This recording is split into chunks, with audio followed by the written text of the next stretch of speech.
Hello বন্ধুরা, good morning. আমি মিতা, নতুন একটা ব্লগে তোমাদের সবাইকে স্বাগত জানাই। আজ হচ্ছে শুক্রবার, আর এখন বাজে সকাল 7:30। তোমরা কি একটু অবাক হচ্ছ? 7:30 বাজে, আর এই শীতের মধ্যে এত সকাল সকালে স্নান? হ্যাঁ, গরমের সময় তো রোজ আমি এই টাইমেই স্নান করতাম, তবে এই ঠান্ডায় এই সময় স্নান করা সত্যি কথা ভীষণই কষ্টকর। তবে না, আজকে আমি হাড়ে বুঝতে পেরে গেছি যে এত সকালে স্নান করার মানে কি কষ্ট। আর তারপরে তো আবার কি করেছি দেখো, মাথায় শ্যাম্পু করেছি। মাথায় শ্যাম্পু করে আমার পুরো মনে হচ্ছে কি মাথাটা ধরে কান ধরে টাটাচ্ছে, মানে এতটা কষ্ট হচ্ছে কি বলবো। কানের মধ্যে ঝিনঝিন ঝিনঝিন করছে, আর এই ঝিনঝিন করাটা আমার সারছেই না। এই যে ঘরের সামনে একটু রোদ আসে, মাথাটা শ্যাম্পু করে না এখানেই চলে এসেছি, আর এখানে দাঁড়িয়ে দাঁড়িয়ে আমি কিন্তু মাথাটা মুছে নিচ্ছি। আর ভাবছি কি ভগবান, এই ঠান্ডার মধ্যে যেন কেউ স্নান না করে আমার মতন পাগলের মতন। আমি কিন্তু গরম জল করে নিয়েছিলাম, মাথা তো আর গরম জল দিয়ে ধোয়া যায় না, মাথাটা কিন্তু ঠান্ডা জল দিয়েই আমি শ্যাম্পু করেছি। কিন্তু ওই যে গায়ে গরম জলই দিয়েছিলাম, তবুও কিন্তু ভীষণই ঠান্ডা লাগছে। তো তারপরে এখানে এসে দাঁড়িয়ে এই যে একটু রোদ ফুয়ে নিলাম, তারপর এখানে দাঁড়িয়ে দাঁড়িয়েই না এই যে মাথায় একটু নিয়ে নিচ্ছি সিল্কিন শাইন। শ্যাম্পুর পরে যদি মাথায় একটু সিল্কিন শাইন নেওয়া যায় না, চুলগুলো বেশ সিল্কি সিল্কি হয়। আমরা তো আর অত দামি দামি কোনো ক্রিম বা প্রোডাক্ট মাখতে পারবো না মাথায়, তার জন্য যে শ্যাম্পুর পরে একটু সিল্কিন শাইন মেখে নিই, এতে করে কিন্তু চুলগুলো অনেক সুন্দর হয়। আর আমার চুলগুলো কিন্তু জানো তো কি বলবো, এত পরিমাণে উঠে যাচ্ছে, তোমাদেরকে কি বলবো। জানি না কেন এরকম চুল উঠছে। মাম্মাম যখন একদম ছোট ছিল তখনও কিন্তু আমার এত চুল ওঠেনি, তবে এখন ইদানিং দেখছি প্রচুর পরিমাণে আমার চুল উঠছে। এত পরিমাণে চুল উঠছে কি বলবো, আমার কান্না পেয়ে যাচ্ছে। আর চুলটাও না অনেক পাতলা হয়ে গেছে জানো তো। এত বড় চুল যদি এত পাতলা থাকে না, একদমই ভালো লাগে না। চুল ওঠা দেখে এখন ভাবছি কি চুলগুলো না আগার থেকে অনেকটা পরিমাণে কেটে ফেলবো, তাতে হয়তো একটু হয়তো হলেও ওঠা কম হতে পারে। তবে কি বলো তো, ইচ্ছাই করে না এত চুল বড় কাটতে। আমি না অনেক শখ করে চুল বড় করেছিলাম, কেন কি বলো তো, ছোটোবেলা থেকে আমার চুলগুলো কিন্তু অনেক ছোট ছোট ছিল। আমি যখন একটু বুঝতে শিখলাম তখনই কিন্তু এই যে চুলগুলো বড় করেছি, আর এখন না এগুলো আর কাটতে ইচ্ছা করে না। তো যাই হোক, স্নান করে কিন্তু আমি পুজোটা দিয়ে নিয়েছি। আর এই যে পুজো দিয়ে তারপরে কিন্তু রান্না বান্না করে নিয়েছিলাম সকালবেলায়। তো এই যে সকালে কেন সকাল সকাল স্নান করলাম সেটা তো তোমাদেরকে বলাই হয়নি। তো কালকে আমি ব্লগে বলেছিলাম না যে আমি একটা জায়গায় যাব, তো সেই জায়গায় যাব। তো সেই জন্য সকাল সকাল স্নান করে নিয়েছি। আর এই দেখো, মাম্মাম একা একা রেডি হচ্ছে। কি বলবো, দেখো মাম্মাম কত বড় হয়ে গেছে। বড়মশাইকে বলছি দেখো মাম্মাম একা একা রেডি হচ্ছে। তো বড়মশাই বলছে হ্যাঁ দেখেছো মাম্মাম কত বড় হয়ে গেছে। তো যাই হোক, ও এইটুকু ঢুকিয়েছে কিন্তু আর না ঢোকাতে পারছে না, ভেতরে না একটু বেঁধে গেছে ওর শরীর সঙ্গে। তারপরে যাই হোক, আমি না ঠিকঠাক করে তারপরে বোতামগুলো লাগিয়ে দিলাম। আর এই যে আমরা কিন্তু বেরিয়ে পড়েছি, তবে তোমাদেরকে বলা হয়নি কোথায় যাচ্ছি। চলো এখন আর বলছি না কোথায় যাচ্ছি, অবশ্যই তোমাদেরকে দেখাবো। তো আমরা কিন্তু এখন টোটোতে উঠে পড়েছি। মাম্মাম আর আমি টোটোতে যাচ্ছি, আর বড়মশাই সাইকেল যাচ্ছে। তবে কিন্তু বড়মশাই যাবে না আমাদের সঙ্গে, আমাদের ট্রেনে তুলে দিয়ে তারপরে কিন্তু চলে আসবে। তবে আমি কিন্তু বাপের বাড়িতে যাচ্ছি না। চলো কোথায় যাচ্ছি এখনও কিন্তু আমি তোমাদেরকে বলবো না, একদম যখন সেখানটায় পৌঁছাবো তখনই কিন্তু তোমাদের বলবো। আর এটা কিন্তু আমাদের বগুলা স্টেশন নয়, এটা কিন্তু রানাঘাট স্টেশন।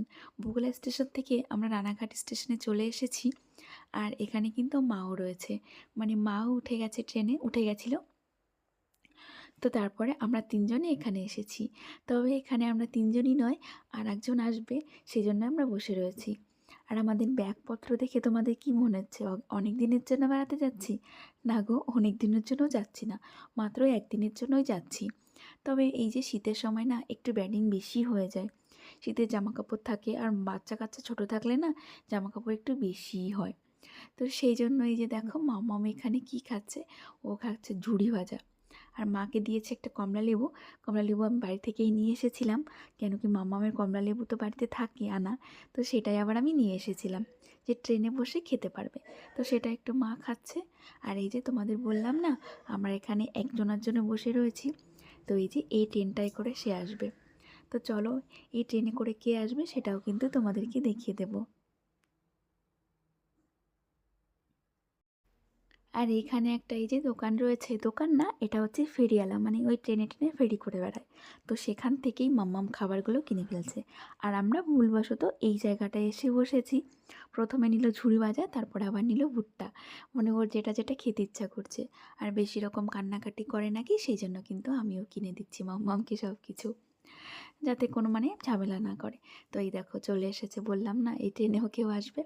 দাদা এসেছে, দাদা ও বাড়িতে গেছিলো, তো দাদা এখন আমাদেরকে নিয়ে তারপরে আমরা সেখানে যাব। তো মামা ওকে দেখে যে লজ্জায় আবার আমার কাছে চলে আসছে। এরপর আমাদের ট্রেনও এসে গেছিলো, আর ট্রেনে কিন্তু আমরা উঠেও পড়েছি। আর এই যে হচ্ছে দেখো ট্রেনে উঠে কিন্তু মাম্মাম ঘুমিয়েও পড়েছে, দেখেছো? সত্যি মানে বাচ্চাদের এই হচ্ছে একটা দোষ, ট্রেনে উঠলেই কিন্তু ওরা ঘুমিয়ে পড়ে। তারপর ট্রেনের মধ্যে না একটা স্টেশনে এসে দাঁড়িয়ে রয়েছে ট্রেন। আমার হঠাৎ করে এই জায়গাটা না ভীষণ ভালো লাগলো, দেখো মানে স্টেশনের পাশেই এত সুন্দর একটা মাঠ, আর সাইড দিয়ে এরকম করে ব্যারিকেড করে দিয়েছে, তো দেখতে ভীষণ ভালো লাগছে।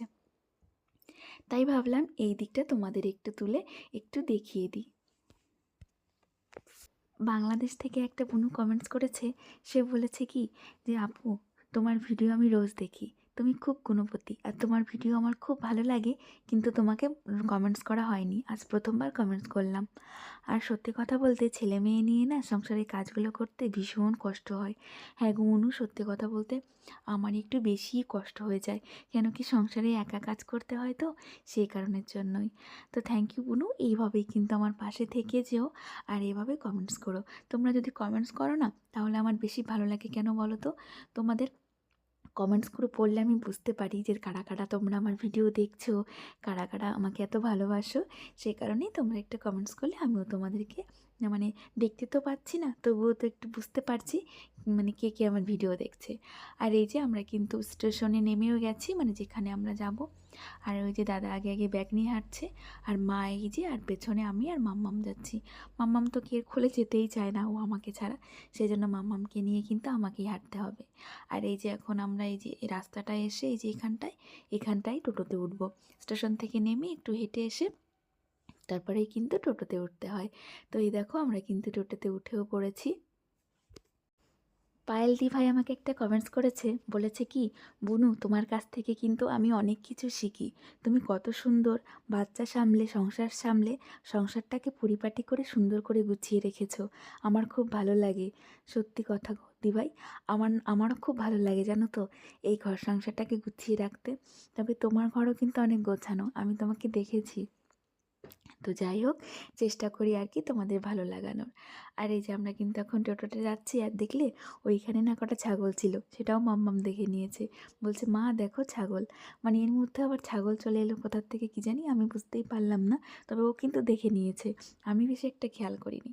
আর এই দেখো যার কথা এতক্ষণ বলছিলাম তাকে তো দেখানোই হয়নি, এই যে আমার কোলের মধ্যে বসে পড়েছে, মা এদিকে বসেছে আর দাদা বসেছে সামনে। তারপরে অনেক বেডিংপত্র ছিল তো সে কারণে।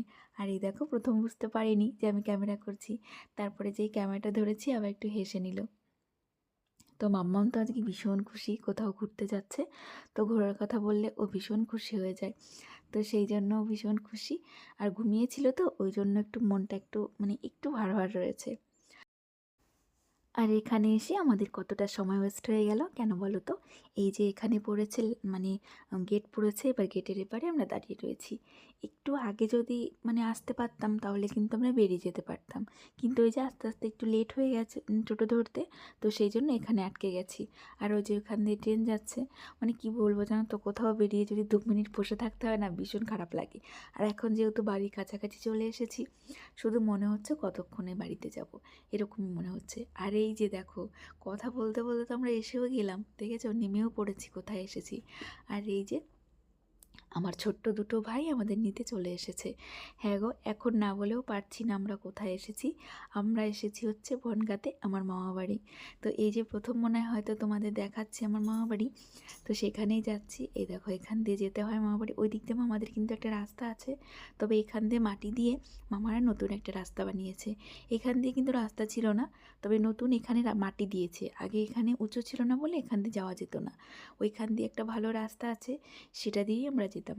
তবে এবার এসে দেখছি এখানে আর মাটি দিয়ে উঁচু করে ফেলেছে, তো এখান দিয়ে এখন আমরা বাড়ির ভেতরে ঢুকে যাচ্ছি। মামাম আর ওই যে ও 3 মামা মিলে আগে যাচ্ছে, আর মা আর আমি পেছনে। তো এখন চলো যাই ভেতরে, গিয়ে তারপরে তোমাদের সঙ্গে আবার কথা হচ্ছে কেন হঠাৎ করে মামাবাড়িতে এলাম। আর এই যে মামাবাড়ি আসার পরে কিন্তু আর কোনো ব্লগ করা হয়নি, এতক্ষণ অনেক ব্যস্ত ছিলাম সবার সঙ্গে গল্প করতে। আর এখানে এই যে আমার এই যে ছোট্ট ভাই জন্মদিন, সেই জন্যই কিন্তু আমরা মামাবাড়িতে এসেছি। আর ওকে একটু এই যে ভাত সাজিয়ে দেওয়া হয়েছে এখানে। তো এখানে এই যে ও খাওয়া দাওয়া করছে, সেখানে এটা কিন্তু আমিই সাজিয়ে দিয়েছি, জানো তো। তবে ভিডিও কে করে দেবে, কাকে আবার বলবো ভিডিও করে দাও, সেই জন্য তোমাদের সঙ্গে শেয়ার করা হয়নি। তো এই যে আমি একবারে সাজিয়ে গুছিয়ে দিয়ে তারপরে কিন্তু তোমাদের কাছে একটু ভিডিও করছি। ওর আজকে জন্মদিন, একটু সাজিয়ে গুছিয়ে না দিলে ভালো লাগে বলো তো। সেই কারণেই আমি এই যে মামি সমস্ত রান্না করেই রেখেছিল, আমরা আস্তে আস্তে না প্রায় রান্না হয়েই গেছিলো। তো আমরা এসে তারপরে এই যে সাজিয়ে গুছিয়ে দিলাম। আর ভাগ্নি এখন মামাকে খাইয়ে দিচ্ছে। আর এত মামার জন্য ভাগ্নি পাগল, আর ভাগ্নির জন্য মামা, তোমাদের না দেখালে কি তোমরা বুঝতে পারবে না। এরপরে দুপুরে খাওয়া দাওয়ার পরে অনেকটা টাইম কেটে গেছে, তারপরে কিন্তু অনেকটা আমরা রেস্ট নিয়েছিলাম। আর এখন এই যে রাতে কেক কাটিং হবে, সেই জন্য ঘরটাকেও কিন্তু একটু সুন্দর করে গুছিয়ে নেওয়া হয়েছে। আর এই যে সমস্ত কিছু দিয়ে কিন্তু রাতে গোছানো হয়ে গেছে। আর এখন এই যে সবাই একটু আশীর্বাদ করে নিচ্ছে। আর এটা হচ্ছে আমার দিদা। দিদা যেহেতু বাড়ির বড়, আমার দিদা কিন্তু এখনও বেঁচে আছে। তো সেই জন্য দিদাকে দিয়ে আগে শুরু করা হচ্ছে। দিদা আগে আশীর্বাদ করে নেবে, তারপরে একে একে সবাই কিন্তু আশীর্বাদ করবে। আর এই যে আমার সোনামাকে একটু সাজিয়ে দিয়েছি। সোনামা মামার পাশে বসে রয়েছে, দেখো কত বড় বড় লাগছে। আর ওকে খাওয়াচ্ছে, ও কিন্তু তাকিয়ে তাকিয়ে দেখছে। ওকে ওই যে একটু খাইয়ে দেবে, দেখো ও যেহেতু বসে রয়েছে, ছোট মানুষ, সেই জন্যই। তো এই দেখো সবাই এসেও গেছে। তো খুব যে ঘটা করে জন্মদিনটা হচ্ছে তা না। আর আমরা যে শুধু জন্মদিনের জন্যই মামাবাড়িতে এসেছি তাও না, অনেক দিন আসা হয় না, মাও অনেক দিন আসে না, সেই কারণের জন্যই কিন্তু আমাদের মামাবাড়িতে আসা। আর সেই জন্যই কিন্তু জন্মদিনের জন্যেই যে মানে এসেছি তা না। জন্মদিন এমনি ঘরোয়াভাবেই হচ্ছে নিজেরা নিজেরা, আর দু একজন পাশের লোকজন হয়তো ডেকেছে, তবে একদম যে বড় করে ঘটা করে হচ্ছে তা না। আর এই যে দেখো সমস্ত পায়েস দিয়েছে, মিষ্টি দিয়েছে, এখানে ধান দুব্য আছে, সব কিছু দিয়েই কিন্তু সাজিয়ে দেওয়া হয়েছে। আর এই যে এখন আমার মা কিন্তু ধান দুব্য দিচ্ছে, আশীর্বাদ করছে। আর ওই যে পেছনে যে বসে আছে, ওটা কিন্তু আমার মাসি, আমার সেজো মাসি। আমার হচ্ছে 3টে মাসি, তো বড় মাসি মারা গেছে, এটা সেজো মাসি। আমার মা হচ্ছে মেজো, আর একটা ছোটো মাসি আছে, ও আসেনি। আর ওই যে ওই সাইডে আমার একটা বোন বসে রয়েছে, ওর ভাইয়েরই হ্যাপি বার্থডে। আর এই সাইড দিয়ে সব লোকজন, দু একজন যারা এসেছে তারা বসে রয়েছে। আর এখানে সবাই আশীর্বাদ করছে এক একজন করে এক একজন করে। তো অনেক লোক তো বাড়িতে, সেই জন্য কিন্তু অনেকটা টাইম ধরে আশীর্বাদ হয়েছে। আর ওই সাইডে যে যে ছেলেটা বসে আছে দেখবে, ও হচ্ছে আমার হচ্ছে ভাইয়ের হচ্ছে মামার ছেলে, ওই দুটো। তো দেখো ও নিচ্ছে না বলে ওর উপরে রেখে গেছে, যে আমার পিসি দিচ্ছে আর তুই নিচ্ছিস না কেন। তো সেই জন্য ওর উপরে একটু রাগ দেখালো। ও কিন্তু ওর থেকে ছোট, তো ওকেই বেশি বড় মনে হচ্ছে। দেখো ও একটু মোটা সোটা গোলুমলু, তো সেই জন্য কিন্তু ওকে একটু বেশি বড় মনে হচ্ছে। তো আর এই যে মাম্মা মেয়েদিকে বেলুন নেওয়ার জন্য দেখো দিদুনের সঙ্গে একটু কেমন করছে, মানে ও বেলুন নিয়েছিল, সেটা আবার মাসি ওখানে খাচ্ছিল বলে ওই জন্য মাসি নিয়েছিল, সেটা আবারও মানে কেড়ে নেওয়ার চেষ্টা করছে আর কি। তো এটা কিন্তু আমি আগে দেখিনি, যখন আমি ভিডিওটা এডিট করছিলাম তখনই দেখলাম। তো সত্যি কথা, এতদিন পরে মামাবাড়িতে এসে না ভীষণ ভালো লাগছে। অনেক দিন পর কিন্তু আমি মামাবাড়িতে এলাম। আর মামাবাড়ির প্রতি কিন্তু আমার একটা মানে বেশি টান রয়েছে, কেন বলো তো, এখানেই কিন্তু আমার জন্মস্থান। তোমরা অবাক হচ্ছ না? হ্যাঁ গো, অবাক হওয়ার কিছু নেই। জন্মস্থান মানে কি বলো তো, আমি জন্ম এখানেই করেছি, জন্ম কিন্তু আমার এখানেই হয়েছে। মানুষ আমি আমাদের গ্রামের বাড়িতে হয়েছি, কিন্তু হয়েছি কিন্তু আমি এই বাড়িতেই। সেই জন্য কিন্তু একটা অন্যরকম টান রয়েছে। মা একটা কী যেন বলছিল, সেটা আমার মনে নেই তখন। তো যাই হোক, এবার আমার এই যে বললাম না, এটা আমার মাসি। তো সেই মাসি এসে এখন এই যে আশীর্বাদ করছে ভাইকে। আর ওই যে পেছনে এখন ওইখানে এসে বলেছে আমার, বসেছে আমার মাসি। তো মাসি না, সরি, আমার হচ্ছে মামি। এটা হচ্ছে আমার সেজো মামি। তো এরকম দেখো তোমাদের সাথে কি সবাইকে কিন্তু পরিচয় করে দিতে পারলাম না। আমার মামার বাড়িতে কিন্তু অনেক লোকজন। তো এখন এই যে যারা যারা আশীর্বাদ করছে, যাদের যাদের দেখাতে পারছি তাদেরই তোমাদেরকে দেখিয়ে দিচ্ছি। আর এখন এই যে কেকটা সাজানো হচ্ছে, মানে কি বলো তো, এই যে যে মোমবাতিগুলো এগুলো কিন্তু বেশিক্ষণ জ্বলে থাকে না, সেই কারণের জন্য আশীর্বাদ করা হয়ে যাক, তারপরে এগুলোকেই জ্বালাবো, এটাই মানে আমাদের কথা হয়েছিল। তো এই যে আশীর্বাদ পর্ব শেষ হয়ে গেছে, এখন এই যে কেক কাটিং চলছে। তো আমিও কিন্তু আশীর্বাদ করেছি, সেটা আর কেক তুলে দেবে। এখানে আমার বলতে কাউকে ভালো লাগে না যে একটু ভিডিও করে দে। তো যাই হোক, এই দেখো আমার ভাই কিন্তু কেক কাটিং করে আগে কিন্তু ভাগ্নিকে খাওয়ালো, তারপরে অন্য কাউকে। তো সত্যি ও ভীষণ ভালোবাসে ওর ভাগ্নিকে ছোটোবেলা থেকেই। আর ও যখন ছোট ছিল, মানে একদম ছোট ছিল, তখন ও কিন্তু অনেকটা ছোট ছিল। তো সেই থেকে কিন্তু ওর প্রতি একটা অন্যরকমই ওর টান রয়েছে। তো যাই হোক, ভাগ্নিও কিন্তু মামাকে খুব ভালোবাসে। আর এখন এই যে কেক কাটিং হচ্ছে, আর কেক কাটিং দিয়ে কিন্তু আমার ভিডিওটা আজকে শেষ করব। তোমরা সবাই ভালো থেকো, তোমাদের সবাইকে